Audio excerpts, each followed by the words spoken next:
은혜 받으실 하나님의 말씀 사무엘상 3장 12절 말씀이 되겠습니다.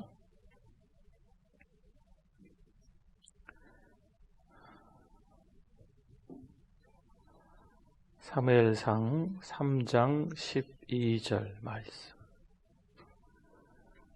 같이 한 목소리로 한번 읽어보겠습니다. 내가 엘리의 집에 대하여 말한 것을 처음부터 끝까지 그날에 그에게 다 이루리라. 아멘.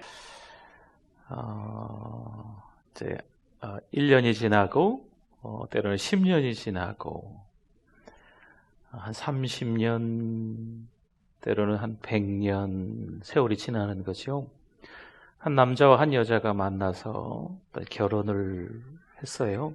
그리고 자녀를 낳았습니다. 그런데 이 가정에 한 남자와 한 여자, 남편과 아내도 노예로, 종으로 살아가고 있는 거죠. 그러니 그 자녀도 태어나도 어차피 종입니다. 이런 세월이 100년, 200년, 아니 한 400여 년이 넘게 세월이 지나는 거예요. 애굽이라는 곳, 이집트라는 곳에서 이스라엘 백성들의 삶을 한번 들춰본 겁니다. 한 세기가 지나고 여러 세기가 지나면서 우리는 어차피 노예구나. 우리는 어차피 저의 종노릇하면서 살아갈 수밖에 없는 신세구나 라고 우리가 생각할 수도 있다는 거죠. 그러나 하나님은요, 이스라엘 백성들을 출애굽시켜 주신 줄 믿습니다. 이스라엘 백성들이 홍해를 건넌다라고 하는 것은요, 특별한 의미가 있어요. 애굽으로부터 탈출입니다. 홍해를 건넌다라고 하는 것은 더 이상 애굽으로 돌아가지 않아도 된다라는 겁니다. 근데 광야 한복판에서 이스라엘 백성들은 여전히 그때를 그리워합니다. 그때가 좋았는데 좋긴 뭐가 좋아? 평생 노예로 살아갔는데 그때를 생각합니다. 왜 생각해 그때를? 여러분, 광야는요 머물러 있는 곳이 아니에요. 물론 홍해를 건너긴 했지만 광야는 통과하는 곳인 줄 믿습니다. 광야는요 지나가는 곳이에요. 이 광야 한복판에서도 여전히 죄의 성질은요 남아있거든요. 이스라엘 백성들의 불평, 불만, 탐욕, 성적 방종 이런 것들로 인해서 그 광야 한복판에서 이렇게 저렇게 처참하게 비참하게 안타깝게 정말 사연이 있는 것처럼 한 명, 두 명씩 사라진다는 거죠. 사랑하는 성도 여러분, 홍해를 건넌다고 하는 것은요 애굽을 탈출하는 거예요. 그럼 요단강을 건넌다고 하는 것은 무엇일까요? 우리가 요단강 건너가 맨날 장례식 때나 부르는 거라고 생각하셔서 죽음과 연결 짓는데 그렇게만 생각하지 않으셨으면 좋겠어요. 홍해를 건넌다라고 하는 것은 애굽을 탈출하는 거고, 요단강을 건넌다라고 하는 것은 광야를 탈출하는 겁니다. 단순히 광야를 탈출하는 게 아니고요, 가나안의 입성인 줄 믿습니다. 여전히 애굽을 떠나서 광야에 들어왔지만 이 땅에 살아가는 삶이 그냥 애굽에서 살았던 삶과 별로 그렇게 다를 바가 없어요. 그건 하나님이 기뻐하시지 않습니다. 광야 한복판에서의 죄를 짓는 이 불쌍하고 안타까운 모습이요, 빨리 요단강을 건너서, 요단강을 건넌다라고 하는 것은 옛 자아가 완전히 죽는 거예요. 그럼 요단강을 건넌다라고 하는 것은 승리한다는 거지요. 가나안에 입성한다는 것은 정복한다는 겁니다. 애굽에서 죄 지었던 모습이 광야에서 죄 짓는 것 그대로 끌고 다니고 있는데, 이 가나안에 입성한다는 것은 죄를 정복했다는 의미예요. 요단강을 건넜다라고 하는 것은 자유민이 되는 겁니다. 애굽에서 노예로 살아가고 광야에서도 여전히 죄의 노예로 살아가고 있는 우리의 모습들이 이제 요단강을 건너면 자유가 찾아오는 줄 믿습니다. 신앙의 경이로움이 무엇인지를 깨닫게 되는 거죠. 저 하늘에도 천국이 있겠지만 우리 지금 살고 있는 이 땅에서도 천국이 무엇인지 신앙생활하면서 깨달아야 돼요. 믿음의 사람들이 함께 모여있는 교회가 천국이 되어야 될 줄 믿습니다. 아웅다웅하고 시기질투하는 죄의 습관, 광야에서 살아갔던 모습들이 여전히 우리 가운데 남아있으면 안 됩니다. 우리는 가나안에 입성해야 될 줄 믿습니다. 도하, 요단강을 건너서 더 이상 광야에 쓰잘데기 없는 말거리들로 휩싸이지 않기를 바랍니다. 요단강을 건너야 돼요. 이 도하가 그래서 의미가 있는 거예요. 도하하면 자유입니다. 자유. 승리입니다. 승리. 야, 여기가 천국이구나. 우리 믿음의 사람들이 함께 은혜를 나누는 사랑방, 거기가 천국이구나. 은혜로운 사람들이 함께 모여서 삼삼오오 그냥 이야기하는 거지요. 교회에 모여서 이야기하고, 로비에 모여서 이야기하고, 식당에 모여서 이야기하고, 교회 좀 일찍 왔다고 또 이야기하고, 여기가 천국이구나. 할렐루야. 믿음의 사람들이, 은혜로운 사람들이 한마디 두마디 툭툭 던지는 게 다 천국의 말, 천국 용어. 도대체 못 알아들을 말을 하는 게 아니고 다 알아들을 말인 거죠. 하나님의 사람들이 하나님께서 사용하시는 말을 해야 될 줄 믿습니다. 이 문제가 내가 다룰 것인가? 이 문제가 하나님이 다루실 것인가? 이걸 좀 아셔야 됩니다. 불안하고 두려워하는 마음은 누가 준다? 마귀가 준다. 요단강을 도하 건넌 우리에게 있어서는요, 더 이상 내가 고민해야 될 건지 하나님께서 고민하셔야 될 것인지 이거 신경 쓸 필요가 없어요. 그 정도는 분별하실 줄 알아야지요. 내가 발을 동동 구르면서 따져 묻고 한다고 나서 해결될 문제가 아닌 게 있어요. 그거 신경 쓰지 마세요. 내 믿음만 바닥을 칩니다. 내 주변 사람들만 머리 아프게 해요.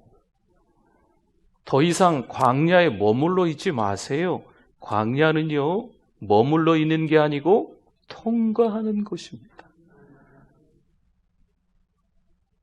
요단강을 건너야 될 줄 믿습니다. 죽자는 게 아니에요. 요단강 건너자니까. 죽는다 표현한다면 예자가 죽는 거죠. 우리는 살려고 건너는 거예요. 요단강을. 요단강을 건너면 하나님이 주시겠다 약속하신 무슨 땅이 있어요? 가나안이 있잖아요. 더 이상 죄의 정노를 할 필요도 없고 죄의 구속받을 이유도 없어요.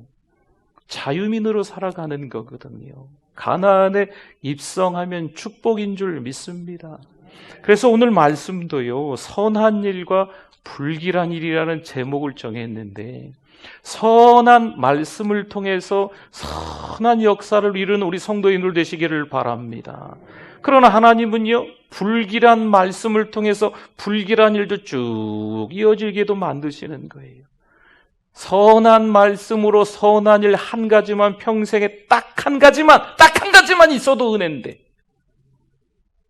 선한 일들이 쫙 이어지면 얼마나 감사해요. 반대로 불길한 말씀을 듣고 불길한 일이 딱 한 가지 있으면 얼마나 괴롭겠어요. 하나님께서 주시는 거거든요, 그것도. 근데 계속 그런 일이 있다고 생각해봐요. 뭔가 이유가 있겠죠. 하나님이 그냥 그런 일을 허락하시겠어요? 이유가 있는 거예요. 요단강을 건너는 우리들로서는요, 이제 하나님 앞에서 절대 믿음, 절대 순종이 따라야 될 줄 믿습니다. 여러분, 홍해를 건널 때는요, 모세에게 권세를 하나님이 주셨어요. 모세에게 지팡이를 주셔서 지팡이를 치고 홍해가 갈라졌지요. 모세 한 사람만 순종하면 이스라엘 백성 전체가 다 홍해를 건널 수 있습니다. 요단강은 어떨까요? 모세 한 사람의 순종이 아니에요. 이스라엘 백성 전체의 순종을 요구하고 계시는 거예요. 이스라엘 백성 전체, 앞선 제사장들을 비롯해서 지금요, 요단강이 그냥 콸콸 넘치고 막 난리가 나요.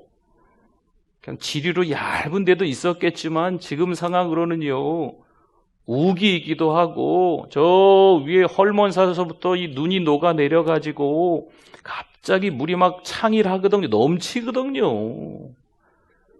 근데 하나님은 그냥 가라고 하세요. 발 잘못 들여놨다가는요, 휩쓸리잖아요. 무서운 거거든요. 여러분, 앞에서 휩쓸기 시작하면요, 그 다음 사람들 뒤로 돌아서 도망갈 길이 없어요. 수백 명, 수천 명, 더 많은 사람들이 그 요단강 콸콸 흘러가는 그 물살에 휩쓸려가지고 다 죽을 수도 있어요. 그러나 하나님은 그냥 가라 하시는 거죠.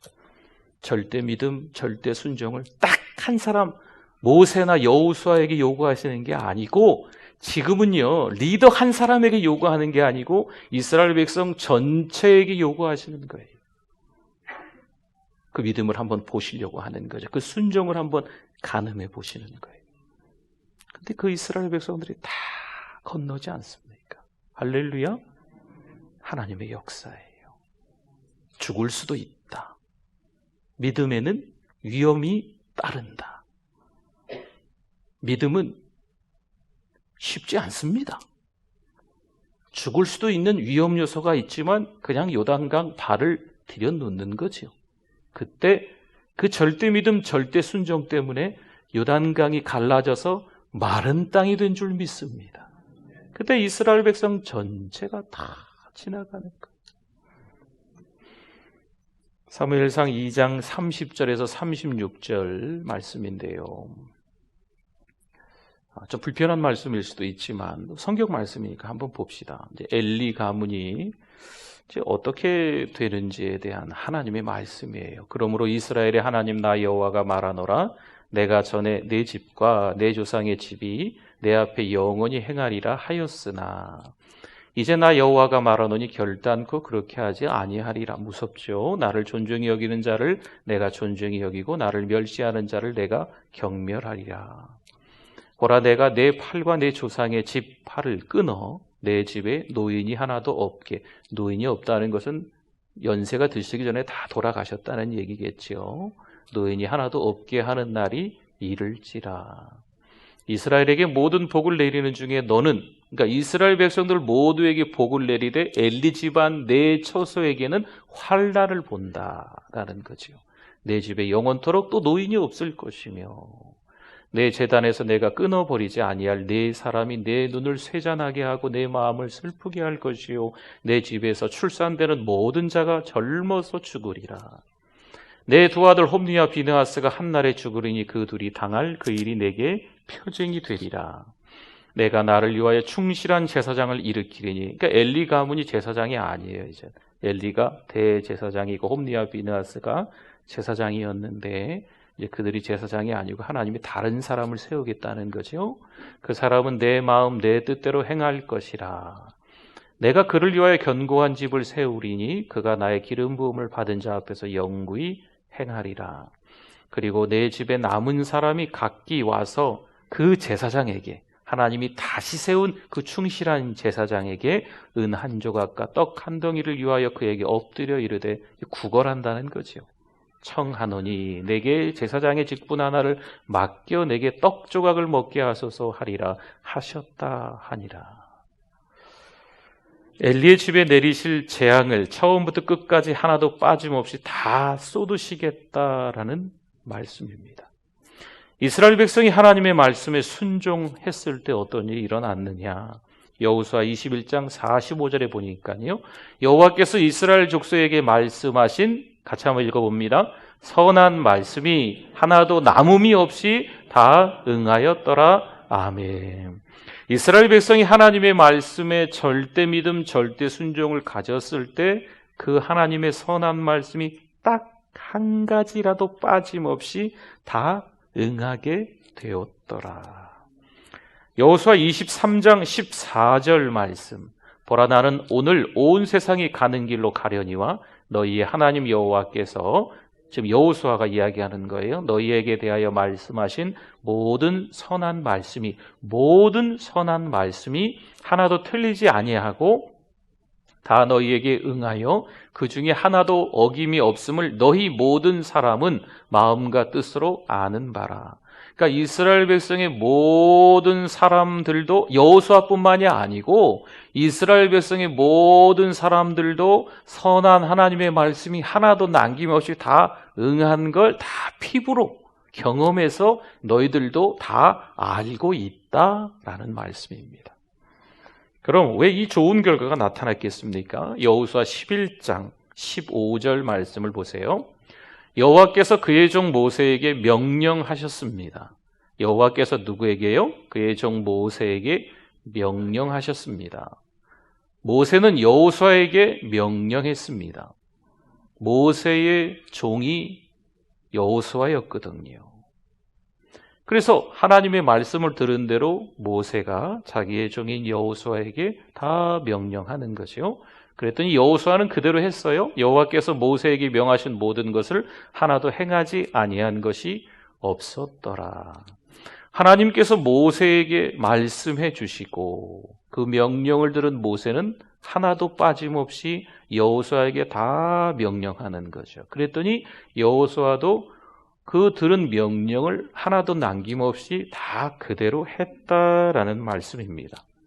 만약에 여호와께서 모세에게 명령하신 말씀을 모세가 여호수아에게 다 명령하지 않고 그 중에 몇 말씀이라도 모세가 뺐다면,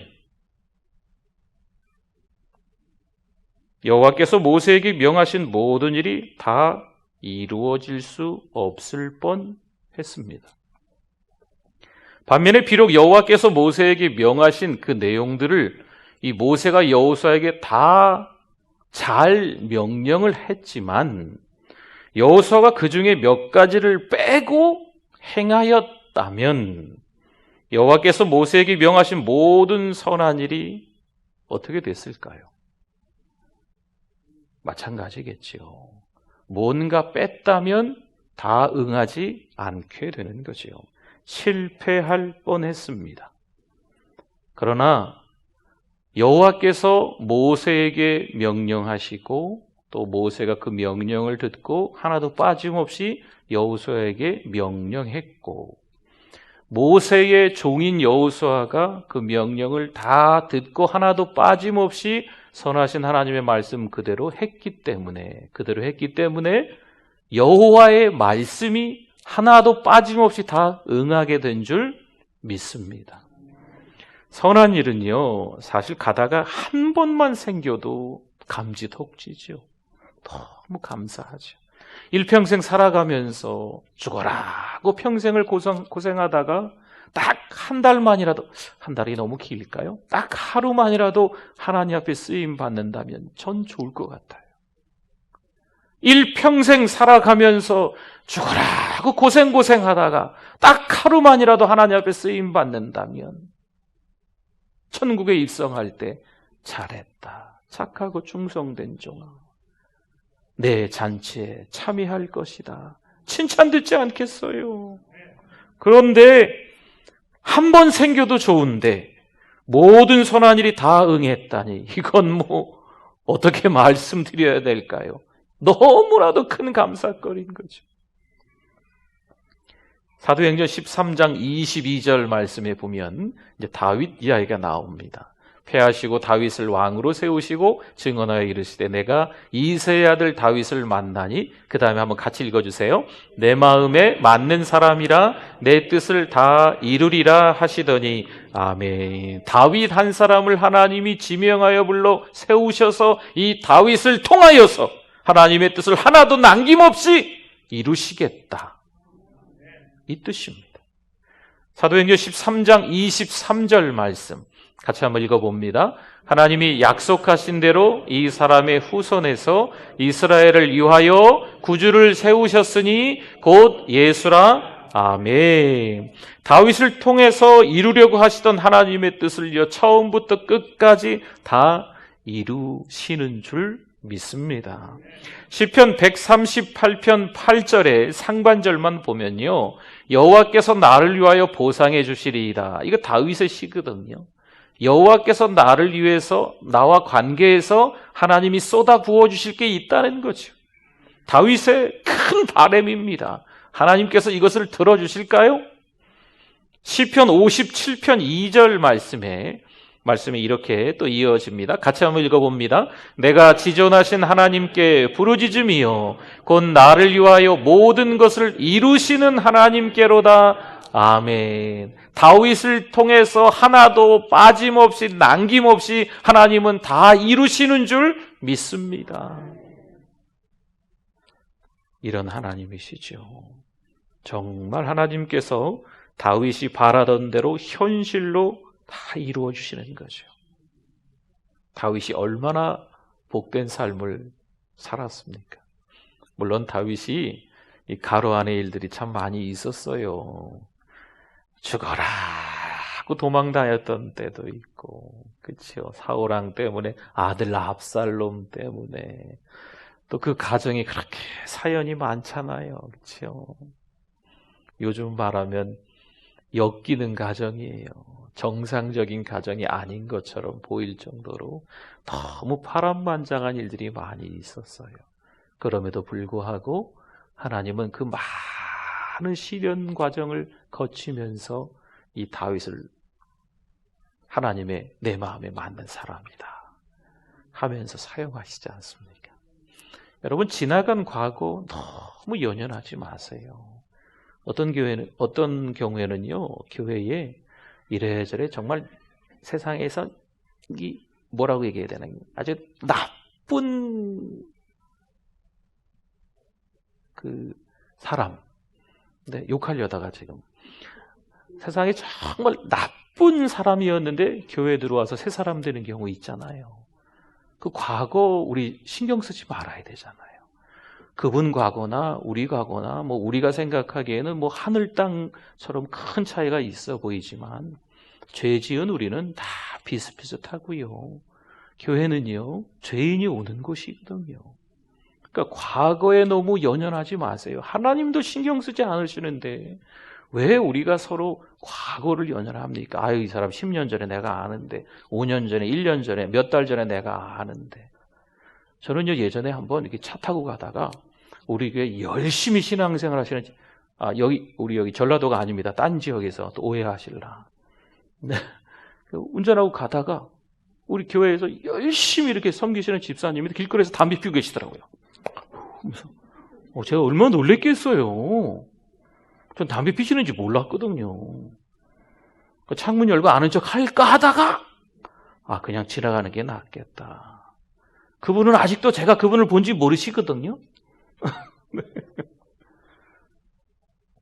과거에 연연하지 마세요.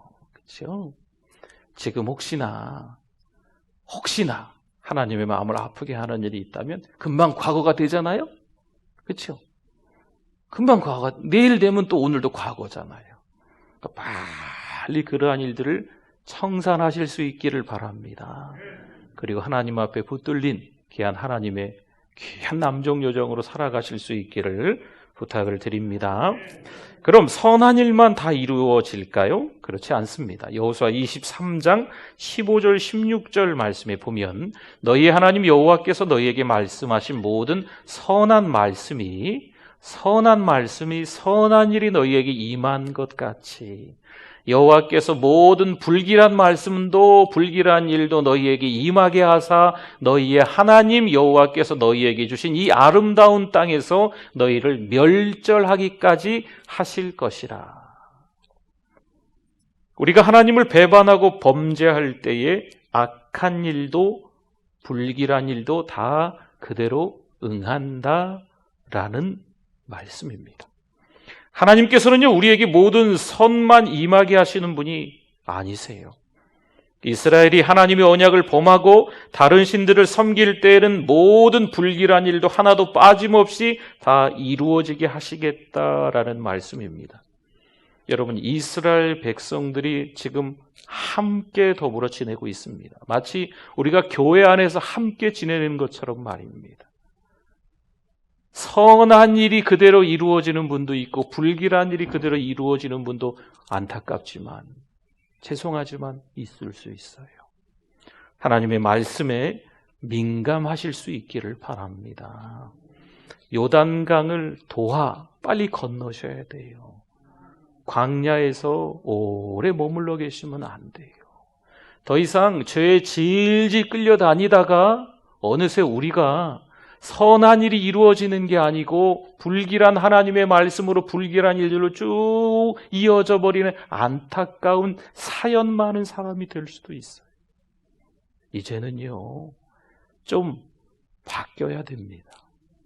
이제는 좀 달라질 때가 된 줄 믿습니다. 불길한 일이지요. 가다가 한 번 임해도 얼마나 괴롭겠습니까? 모든 불길한 일을 하나도 빼지 않고 다 하나님이 임하겠다고 하시니까 이건 얼마나 불행한 거예요. 살다가 보면 한 번쯤은 있겠지. 아니에요. 지금 이 말씀은요, 계속 불길한 일들이 임할 거다라는 의미입니다. 사무엘상 3장 12절 오늘 본문이었지요. 본문 말씀 한번 보십시오. 안 뜨나요? 네. 성경책을 보면 내가 엘리의 집에 대하여 말한 것을 처음부터 끝까지. 아멘. 여러분, 이게 참 쉬운 말씀 같습니까?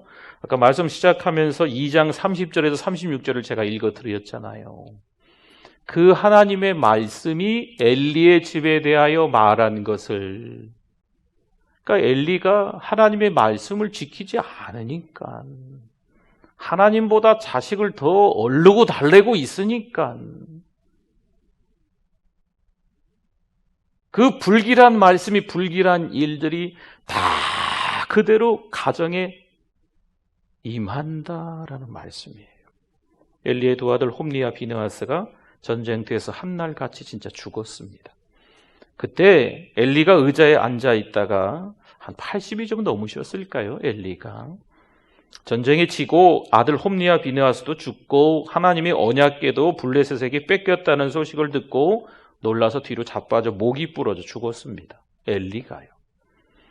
엘리의 며느리 비느하스의 아내인 걸로 생각되는데요. 이 며느리가 시아버지도 죽고 남편이 죽었다는 말을 듣자 산통 중에 죽어갔습니다.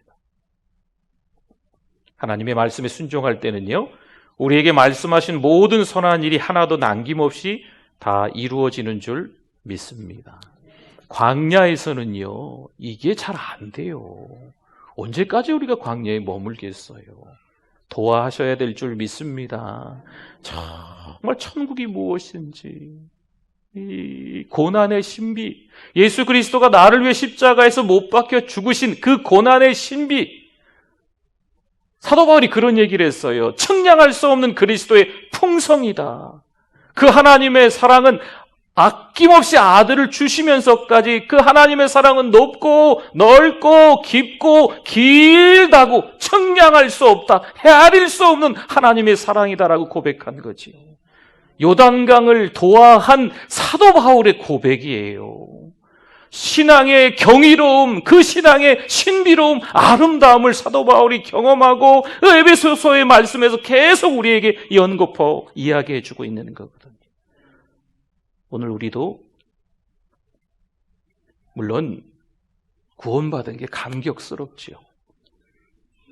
애굽을 나오고 홍해를 걷는 게 너무 감격스럽지요. 그건요,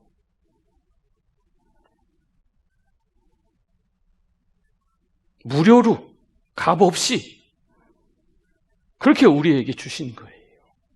근데 광야에서 딱 멈춰 있으면 이 성장하지 않는 거예요. 성숙되지 않는 거죠. 자꾸 악순환되는 거예요.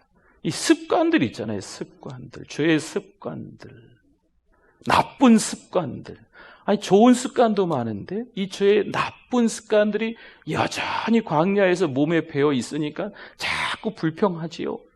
자꾸 탐욕 부리죠. 자꾸 성적인 방종이 일어나지요. 요단강 다 함께 건너가야 되는데 너무 안타깝잖아요. 요단강 도하, 자세한 말씀은 여호수아 부흥회 때 나누겠지만 너무 우리에게 꼭 필요한 시간이거든요. 저 혼자만 건너서는 안 돼요. 우리 모든 성도들이, 믿음의 사람들이 절대 믿음, 절대 순종을 가지고 다 건너야 정말 건강한 교회, 건강한 신자가 되는 거예요.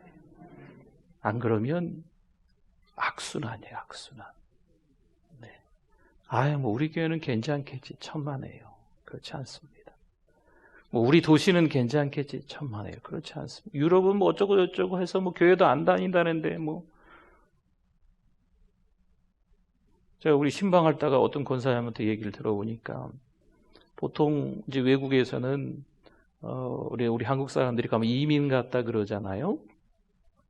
그러면 이민교회들이 있는데 이민교회들이 얼마나 재정적으로 튼튼하겠어요. 그렇지 않잖아요. 그러니까 보통 그 나라 교회에서 예배를 드리면 오후에 이민교회가 예배를 드린다든지 그런다며요. 네.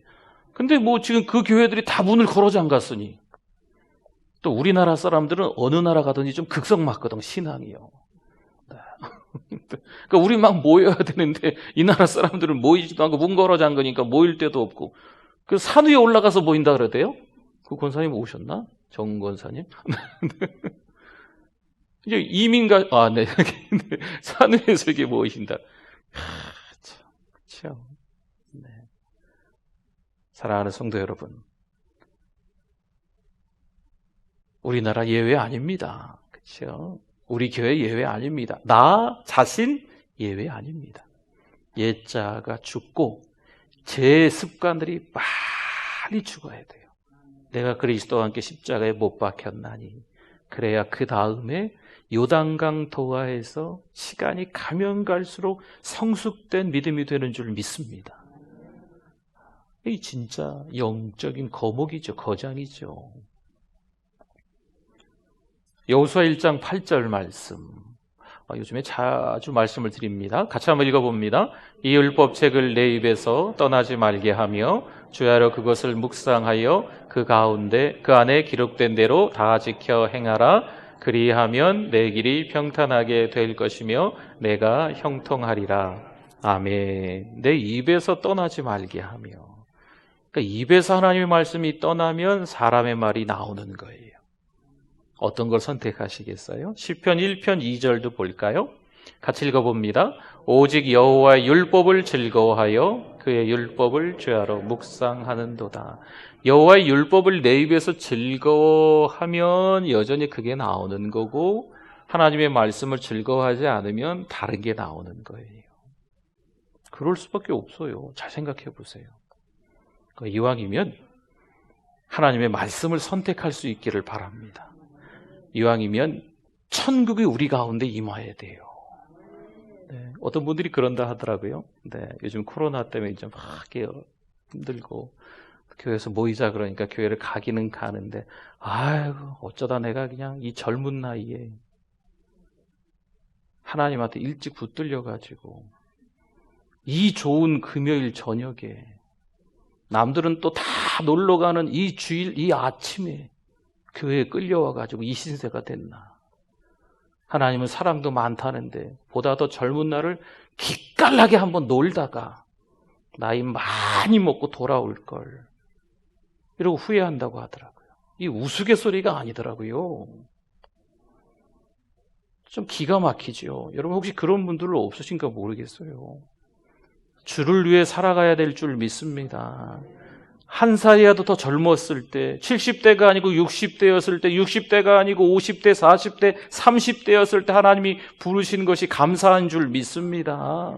하나님 앞에 부름받고 쓰임받는 것이 얼마나 큰 축복인지 11월 달 한 달 더 누리면서 살아가실 수 있기를 바랍니다.